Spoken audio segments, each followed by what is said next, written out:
Ерлан бір мерекеде маған ішіндегі номерімен бірге ұялы телефон сыйлаған болатын. Ол кезде ұялы телефондардың жаңадан шығып жатқан кезі еді.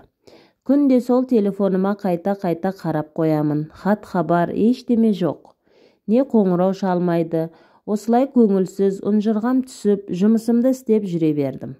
Сөйтіп жүргенде бір күні асқа тәбетім шаппай, жиі басым ауырып, жүрегім айни бастады. Осы күйімді байқаған Женя, осы сенің аяғың ауыр емес пе? Тест алып тексеріп көрейік деді. Содан жүгіріп барып, жатақхананың астыңғы қабатындағы дәріханадан тест алып келді. Тексеріп қарасам, 2 сызық шығып тұр. Аяғым ауыр екен. Мұны көрген Женя ұрса жөнелді. Үлкен адамсыңдар, сақтанып жүрмейсіңдер ме? Үйленгенге дейін сақтану керек еді. Енді не болады?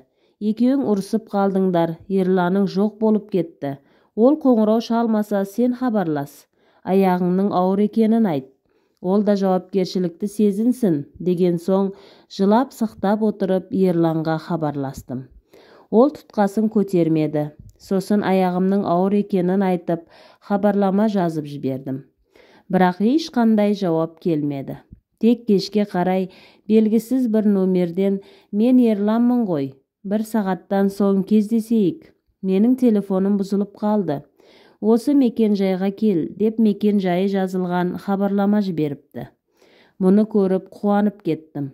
Сөйтіп жылай-жылай бұлаудай болған беті қолымды жуып, үсті басымды реттеп, боянып, сыланып, Женяға ескертіп, межелі уақытта әлгі мекен жайға бардым. Бұл біздің жатақханаға жақын маңдағы кішігірім мейрамхана еді. Ішке кіріп, бос үстелдің біріне жайғасып, сусын алып ішіп отыр едім. Есік жақтан Ерланның ағасы кіріп келді. Ол кісіні көріп таң қалып, орнымнан атып тұрдым. Ары-бері қарасам, артында Ерлан көрінбейді. Менің состиып тұрғанымды көріп, ағасы келіп қарама-қарсы орындыққа жайғасты. Маған да отыр деп ымдады. Мен отырған соң ағасы сөз бастады. Мені көріп таң қалған боларсың. Алмоша, сен енді Ерланды ұмыт. Сен ақылды, пысық қызсың. Алда талай жетістіктерге жетесің. Мен бұған сенемін. Ерлан әлі бала. Отбасымызда біз оны еркелетіп өсіргенбіз. Ата-анам одан үлкен үміт күтеді. Өкінішке орай, сен және сенің отбасың бізге тең емес. Мен мұны ау бастан білгенмін. Сенімен таныстырғаннан кейін ақ сен жайлы, отбасың жайлы ақпарат қарастырғанмын. Сөйтіп Ерланға отбасымен таныс деп айтқан болатынмын. Барлығын өз көзімен көрсін деп едім. Болмаса кейін бізге сендер қарсы болдыңдар деп ренжіп жүрмесін деп едік. Міне, соңында өзі барып, отбасыңды барлығын көріп келді. Анадай алқаш әкеңмен құда бола алмаймыз. Мына ақшаны ал да барып аборт жасат. Бұл Ерланның баласы дегенге сенбейміз. Түнгі клубта істейсің, кім біледі? Мүмкін Ерланды өзіңе үйлендіруге құрған тұзағың болар. Мен сені түсінемін. Әрине бақуат отбасына келін болғың келетін шығар. Бірақ мұныңнан түк шықпайды. Менің қайда жұмыс істейтінімді білесің. Енді Ерланды мазалаушы болсаң, менен жақсылық күтпе, деп маған нығыздап айтты да орнынан тұрып кетіп қалды. Мен көзімнен жас мөлтілдеп, мең-зең күйде отырдым да қалдым. Сөйтіп үстелдегі ақшаны алып, тірі өлік секілді жаяулатып жатақханаға келдім. Келсем Женя тағатсыздана күтіп отыр екен. Келе салып сұрақтың астына алып жатыр. Мен мән жайды айттым, енді не істеймін деп басым қатты. Женяның мұндайдан хабары бар екен. Ертең дәрігерге барып, аборт жасатамыз деді.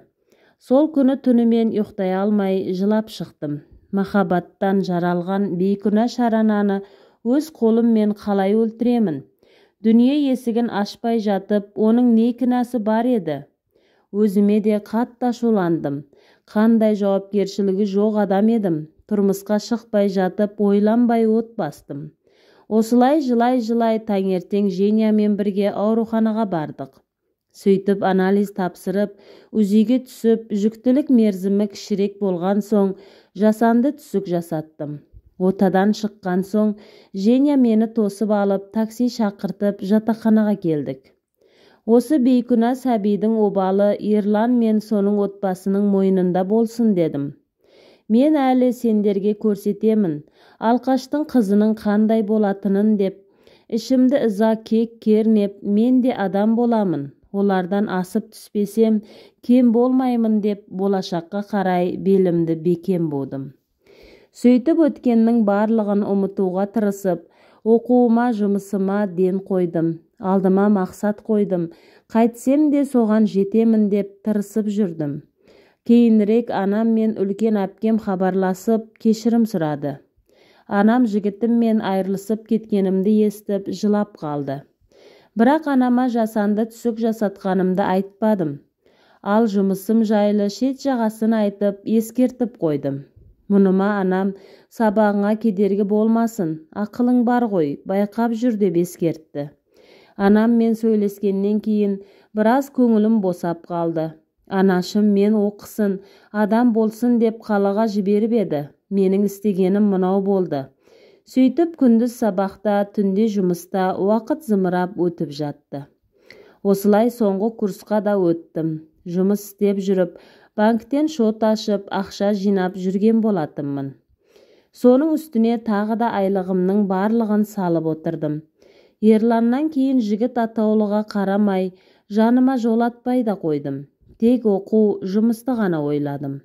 Осылай жүргенімізде мейрамханамыздың директоры Астанадан тағы осындай комплекс ашып, Жанна ханым сол жаққа директор болып ауысып кетті. Ал біздің админ сол Жаннаның орнына ауысты. Түнгі клубқа администратор етіп директорымыз Женяны тағайындады. Сөйтіп Женя мені үлкен даяшы етіп, мен енді барлық бармен мен даяшылардың үстінен қарайтын болдым. Женя жоқта банктерге, кештерге тапсырыс алатын болдым. Мейрамхана жұмысының барлық қыр-сырын меңгеріп алдым десем де болады. Осылай жүріп соңғы курсты тамамдап, белгілі маман иесі атандым. Қолыма диплом алдым. Женя құрбым да диплом алып, мұны екеуміз клубта керемет етіп атап өттік. Сол кеште директорымыз, ұжымымыз ақшалай көрімдік беріп, бір байып қалдық. Жатақханадан шығып, Женя екеуміз клубтағы қыздармен бірге пәтер жалдап тұра бастадық. Енді сабақ жоқ, күндіз боспыз. Мен ақырындап өз мамандығым бойынша жұмыс қарастыра бастадым. Көп жерлерде стажыңа қарайды екен. Жаңа оқу бітірген жас маманды жұмысқа алғысы келмейтін көрінеді. Сөйтіп бір құрбымның тәтесі қаладағы бір бай кісінің үйінде аспазшы болып жұмыс істейтін еді. Сол кісінің хозяйкасы өзіне көмекші іздеп жатқанын айтты. Менің мамандығым аудармашы еді. 3 тілде еркін сөйлеп жазатынмын. Клубта жүріп компьютерді де жақсы меңгергенмін. Содан сол тәтемен сөйлесіп, хозяйкасымен кездесіп көрейінші. Ол кісіге қандай істе көмекші қажет екен? Көре салайыншы деп сөйлесуге келдім. Ол кісілер қаланың жоғарғы жағында, тау бөктерінде байлар тұратын ауданда тұрады екен. Үйлері біздің мейрамхана комплексіндей 2 қабатты үлкен екен. Дарбаза алдында күзет. Сөйтіп ішке кіріп, жаңағы хозяйкамен танысып сөйлестім. Сөйтсем хозяйкамызға емес, күйеуіне жеке көмекші қажет екен. Күйеуінің үлкен жеке кәсібі бар екен. Соған қазақ тілін жетік білетін маман қажет болыпты. Күйеуі осындай маман табуды әйеліне тапсырып, өзі іс сапармен шетелге кеткен екен. Ал әйелі қаладағы шағын мемлекеттік бір фондты басқаратын көрінеді. Жап-жас келіншек екен. Менен 8 жасқа ғана үлкендігі бар. Сөйтіп мені күйеуінің жұмысына көмекші етіп жұмысқа қабылдады. Күйеуінің кеңсесі қаланың ортасында екен. Сонда қажетті құжаттарымды түгендеп, кадрлер бөліміне барасың деп жіберді. 1 жеті жұмысыңа қараймыз, ақылы стажировкадан өтесің, кейін жұмысың күйеуімнің көңілінен шығып жатса, ары қарай өзі шешеді деді. Сонымен сол күні барлық құжаттарымды түгендеп, ертесінде кеңсеге бардым. Кадрлер бөліміне кіріп, хозяйкамның аты жөнін айтып, сол кісі жібергенін айттым. Сөйтсем, кадр бөлімінің де хабары бар екен. Менің барлық құжаттарымды рәсімдеп, жұмысқа қабылдады. Айлығым аздау болғанымен, өз мамандығыма сай келеді. Түнгі клубта істегенше, осындай кеңседе істегенім абыройлы ғой деген оймен мейрамханадан, клубтан кеттім. Жаңа жұмысымда бастығым шетелдерден соңғы үлгідегі технологияларды, осы сынды заттар алдыртып, Қазақстанның барлық қалаларына таратып, өзінің жеке дүкендерінде сатады екен. Арнайы тапсырыс беретін жеке мекемелер де көп екен. Кеңседе түрлі топтағы жұмысшылар бар. Көпшілігі орыс ұлтының жігіттері. Орыс тілді мамандар екен. Қазақтар бірен саран ғана. Онда да тек орыс тілінде сөйлейді. Сол үшін қазақ тілінде еркін сөйлеп, жазатын маман қажет болған екен. Менің міндетім бастыққа келетін қоңырауларға жауап беру, факсты қабылдау, келісім шарттарды екі тілде компьютерден басып шығару, осы секілді жұмыстарды атқаруым керек. Бастық жоқта орынбасарымен жұмыс істеймін. Сөйтіп жаңа жұмысыма кірісіп кеттім. Тікелей бастығымның орынбасары Аслан деген жігіт маған барлығын көрсетіп, үйретіп жүрді. Мен жұмысқа қабылданғанда бастығымның жоқ болғаны жақсы болды деп қоямын. Мен барлығын үйреніп алғанша келмей-ақ қойса екен деймін іштей. Осылай күнде таңертең сағат 8:30-дан кешкі 6-ға дейін жұмыс істеймін. Сенбі жексенбі күндері демаламын. Осылай жүріп 1:07-де өте шықты. Стажировка бітті. Содан Аслан ары қарай жұмысыңды істей бер. Бастық іс сапардан кейін отбасымен Түркияға жазғы демалысқа кетеді. Келген соң көре жатармыз деді. Жұмыстағы әріптестерімнің барлығының жеке көліктері бар екен. Әйелі де еркегі де көлік жүргізеді. Сөйтіп жүріп мен де автошколаға кешкі курсқа оқуға жазылдым. Күнде кешкісін жұмыстан соң 2 сағатқа курсқа барып оқып жүрдім. Алдын Ерланмен кездесіп жүргенімде ол да маған көлік жүргізуді үйреткен болатын. Мұны жақсы меңгеріп алып едім. Сөйтіп практикада көлікті емін-еркін жүргізіп кеттім. Үйретушім мені мақтап қоятын. Сен басқаларға қарағанда тез үйрендің деп. Сонымен ол жерден емтихан тапсырып, автошколды бітірді деген куәлік алдым. Кейін Асланның көмегімен көлік жүргізуші куәлігін алдым. Осылай жүріп жаңа жұмысыма, әріптестеріме де үйренісіп кеттім. Содан жұмыстағы менеджер жігіт Вовканың ескі көлігін сатып, салоннан жаңа көлік аламын деп жатқанын естіп қалдым. Жұмыстан соң сол Вовкадан көлігіңді көрсетші деп тұрақта тұрған көлігін қарадым. Ескі көлігім дегенге тіпті ескі ме десем жап-жаңа 2 жыл ғана мініп жүрген жеңіл көлік екен. Маған алсаң бағасын кішкене түсіріп беремін деп қояды. Содан мен банктегі бар жинаған ақшамды шешіп алып, Вовканың көлігін сатып алдым. Мұныма қатты қуандым. Содан алғаш өз көлігіммен ақырындап таңертең кеңсеге келдім. Автотұраққа келіп, белгілі сызыққа көлігімді түзу қоя алмай, қиналып тұрғанымда жаныма үлкен қара джип келіп тоқтады. Ішінен сыптай костюмсым киіп, қап-қара көзілдірік тағып алған бір жігіт ағасы түсіп маған қарап жымиып, көлігіңізді қоя алмай тұрсыз ба? Келіңіз мен қойып берейін деді де, көлігіме отырып, артқа шығып, қайта келіп, түп-түзу қылып қойып берді. Түрі өте таныс секілді. Сөйтсем, бұл менің тікелей бастығым екен. Турциядан демалыстан келіп, бүгін жұмысқа шығыпты. Бұл кісіні тек суретінен ғана көріп едім. Өмірде өзгешелеу екен. Содан бұл біздегі Вовканың көлігі емес пе деп сұрап қояды. Мен сасқанымнан, иә, бірақ мен жақында ғана сатып алғанмын дедім. Сөйтіп өзімді таныстырып едім. Ол кісі жымиып, Аслан айтқан жаңа көмекшім сізсіз бе? Бізге бір Анджелина Жоли келді деп еді. Сол сіз екенсіз ғой деп күлді. Мен түк түсінбей, оның соңынан еріп кеңсеге кірдім. Білдей бастық болса да қандай жайдары қарапайым адам еді, деп көңілім орнығып бастығыма риза болып қалдым. Бастығым өз ісіне өте тиянақты жан екен, әрбір қызметкерін бағалай біледі. Жұмыс барысында үнемі бақылауда ұстап, қызметкерлерден талап ете біледі екен. Ұжыммен қарым-қатынасы да тығыз, арасында қалжыңдап, барлығымызды күлдіртіп, жақсы көңіл күй сыйлай алатын еді. Кеңседе үнемі жақсы атмосфера ойнап тұратын. Сондай-ақ әрбір қызметкердің туылған күніне торт алдыртып, міндетті түрде құттықтап қоятын еді. Ол кісінің осындай қарапайым мінезіне тәнті едім. Үнемі тап-тұйнақтай жарасымды киініп жүретін. Жаныңнан өте қалса қымбат парфюмнің жағымды иісі еріксіз елітіп жіберетін. Маған да қарым-қатынасы жақсы болды.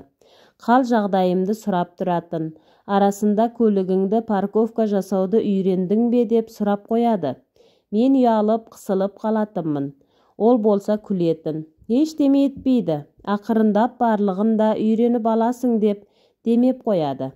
Кеңсеміз аса үлкен емес еді. Бірақ өте жақсы жабдықталған, жұмыс жасауға барлық жағдай жасалынып қойған. Тіпті кішігірім ас бөлмеміз де бар. Мұнда шай, кофе, сусындар барлығы кеңсенің тарапынан әкелініп қояды. Қалаған уақытыңда келіп ыстық шай іше аласың. Қызметкерлер де бар болғаны 50 шақты адам еді. Ұжым аса үлкен емес, бірақ барлығы өз ісін білетін білікті мамандар. Жұмыстарын тыңғылықты жасайды. Ұйымшыл, ашық жарқын, қарапайым ұжым. Қандай да бір көмек сұрасаң, әрдайым қол ұшын беріп, білмегеніңді ерінбей, тәптіштеп түсіндіріп жібереді. Мұнда біреуді біреу көре алмау, өсектеу деген жоқ екен. Осындай ортаға келгеніме қуанып жүрдім. Орысша орта осынысы мен ұнайтын еді. Содан бастығым келгелі қым-қуат тіршілік басталды. Құжат жұмысы көбейді. Келім-кетім кісілер де көбейді. Арасында қаланың ішіндегі компанияның дүкендеріне барып келемін. Осылай жүріп, қала ішінде көлік жүргізуге де әбден машықтанып алдым. Бастығымның нұсқауымен ай сайын белгілі мөлшерге маған да бензинге карточка берілді. Мобильді байланысқа да ай сайын қаражат бөлініп тұратын болды. Бастығым алда жұмыс істегеніме қарай айлығымның өсіп, сыйақы берілетінін де айтты. Бұған әрине қуанып қалдым. Жұмысқа одан әрі ынтам артып, жұмысымды тыңғылықты жасауға тырысатын болдым. Осылай жүргенімде күз өтіп, қыс түсті. Жаңа жыл мерекесі де жақындап қалды. Компания жылдық отчет жасады. Бір жылда тауар айналымы кеңейіп, өсіп жақсы табыс түсіпті. Сөйтіп барлығымыз айлық алып, оған қоса мерекелік сыйақы алып, бір байып қалдық. Бұл компаниядағы жылдағы дәстүр екен. Сөйтіп бастық маған жаңа жылға ұжымға кеш ұйымдастыру керектігін айтты. Мұны жылда Аслан ұйымдастырып жүрген екен. Енді мұндай кештерді ұйымдастыруды көмекшім ретінде саған жүктеймін деді. Қаржы мәселесі бойынша барлығын Аслан реттейтін болды. Осы жерде 2 жыл мейрамхананың клубындағы тәжірибемнің көп септігі тиді. Үйге келіп, Женяға мән жайды айтып едім. Ол сен секілді білікті даяшыға сол да сөз болыпты ма? Мұндай істі өзіңде ассың ғой. Мейрамханаға барып, Айқынмен сөйлессең болды ғой. Саған қатырып тұрып жасап береді. Мен де сондамын ғой, еш уайымдама құрбым деді. Женя өз мамандығы бойынша жұмысқа тұра алмады. Оның үстіне үйреніп қалғанмын деп, клубтан да кеткісі келмеді. Ол жерде білдей администратор. Табысы да жақсы болатын. Мен жаңа жұмысқа кеткен соң клубтағы әріптес достарымды ұмытқан емеспін. Женядан біліп тұратынмын. Анда-санда демалыс күндері барып тұратынмын. Алғашқы жұмыс орным мен үшін бәрібір ыстық еді. Содан жаңа жыл да жақындап келеді. Кеш болатын күнді белгілеп, мейрамханаға тапсырыс беру үшін бұрынғы жұмыс орныма бардым. Мейрамхананың алдына тоқтап, көліктен түсе бергенім сол еді. Директорымыз бен Айқын шығып келе жатыр екен. Мені көріп тоқтай қалды. Директор: «Алмоша, бұл сен бе? Керемет, көлік жүргізетін болғансың ба?» деп Айқын екеуі таңданып қалды. Олар менің көлікпен келгенімді алғаш рет көріп тұрған еді. Мен шамалы қысылып қалдым. Сөйтіп келген мәселемнің мән жайын айтып едім. Директорым таң қалып қалды. Мені сондай компанияда жұмыс істейді деп ойламапты. Содан Айқынға мен тапсырыс жасайтын кешті жоғары деңгейде ұйымдастырып, өткізіп бер. Бізге келген жүргізуші, әнші, бишілерді де скидкамен шақыртып, концерттік бағдарламада енгіз. Салмақты мекеме екен, жауапкершілікпен қара деп табыстап кетті. Сөйтіп ұжымымның отбасы мен келетіндері, бойдақтары бар, бас аяғы 80 адамға тапсырыс беріп, күнін белгілеп, Асланға қоңырау шалып, алғашқы өтемақысын аудартып, келісіп кеттім. Арғы жағын Айқын ұйымдастыратын болды. Содан жұмысқа хабарландыру тақтайшасына жаңа жыл кешінің болатын күнін, уақыты мен мекен жайын жазып іліп қойдым. Аслан келіп, қаржы жағын тәптіштеп сұрап, «Жарайсың, өте пысықсың, Жоли» деп жымиып мақтап кетті. Оның мұнысына еріксіз күліп жібердім. Сөйтсем, әйнекті есіктің арғы жағында маған бастық қарап отыр екен. Мұны кейін байқап қалдым. Дереу езуімді жиып, компьютерге шұқшия қалдым. Ішімнен, мына қыз неменеге өз-өзінен күліп отыр деп ойлап қалған болар деп қысылып қалдым. Содан не керек, жаңа жыл кеші болатын күнде жетті. Айқын барлығын ұйымдастырып, дайындап қойыпты. Кешке қонақтарды қарсы алуға дайынбыз дейді. Маған еш уайымдамай, кешке 1 сағат бұрын келе бер деді. Кешке киетін көйлек, туфлиімді алдын ала Женя екеуміз алып қойғанбыз. Соңғы үлгідегі бренд еді. Сөйтіп Женя екеуміз таңғы асымызды ішіп, киініп, жазылып қойған сән салонымызға қарай жол тарттық. Бірнеше процедурадан өттік. Сөйтіп түс ауа үйге қайттық. Мерекелік шаш үлгісін жасаттым. Маникюр, мейкап жасатып, Женя мені кешке барынша дайындады. Мен осынша дайындықтың не қажеті бар? Тұрмысқа шыққалы жатқан жоқпын ғой десем, Женя, тұрмысқа шықпасаң да сен енді білдей компанияда генеральный директордың ассистентісің. Соған сай болуың керек деп ұрыса жөнелді. Содан сағат кешкі 5-ке таман кешкі киетін киімдерімізді алып, Женя екеуміз мейрамханаға келдік. Женя да Айқынмен бірге біздің кешті өткізіп беретін болды. Келсек, Айқын мейрамхана залын керемет жаңа жылдық безендіру жасатыпты. Үлкен шырша құрастырып, шарлар іліп, үстелдегі дайындатып, неше түрлі тағамдарға толтырып қойыпты. Сервировкада ерекше. Жаңа жылдың лебі еседі. Жүргізуші менен сөз беретін қонақтар тізімін жазып алды. Әнші бишілері де келіп, киініп, дайындалып жатыр екен. Біз де киім ауыстыратын жерге барып, киініп алдық. Женя маған қарап тамсана береді. Алтын түсті ұзын көйлегің өзіңе құйып қойғандай. Мүсініңде бір мін жоқ, керемет, деп басын шайқай береді. Мен қойшы деп ұялып қоямын. Өзіме асыра сілтеп жібергендей көрінемін. Сөйтіп алтын түсті туфлиім мен қол сөмкемді алып залға шықтық. Залда да Айқын мен күзетші ағалар сені танымай қалдық, құлпырып кетіпсің деп комплимент айтып қоймайды. Мен өз-өзімнен қысылып жүрмін. Бір кезде ұжымымның басы келе бастады. Біз Айқын екеуміз қарсы алып жатырмыз. Барлығы маған комплимент айтып, залға таңырқап, риза болып жатыр. Бір кезде Аслан да келді. Мені көріп, «Оу, сен бүгін нағыз Жоли болыпсың, өте сұлуланып кетіпсің», деп күліп қояды. Артынша әйелі мен бастығым да келді. Өте жарасымды смокинг киіп алыпты. Әдеттегідей тап-тұйнақтай, үстінен қымбат парфюмнің иісі мүңкіп тұр.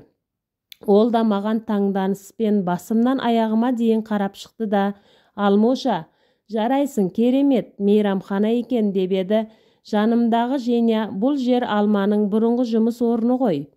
Мен Женямын, Алманың құрбысы, жоғарыдағы клубтың администраторымын.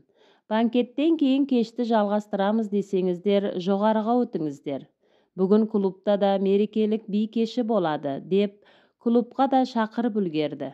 Бастығым маған сұраулы жүзбен бір қарап қойды.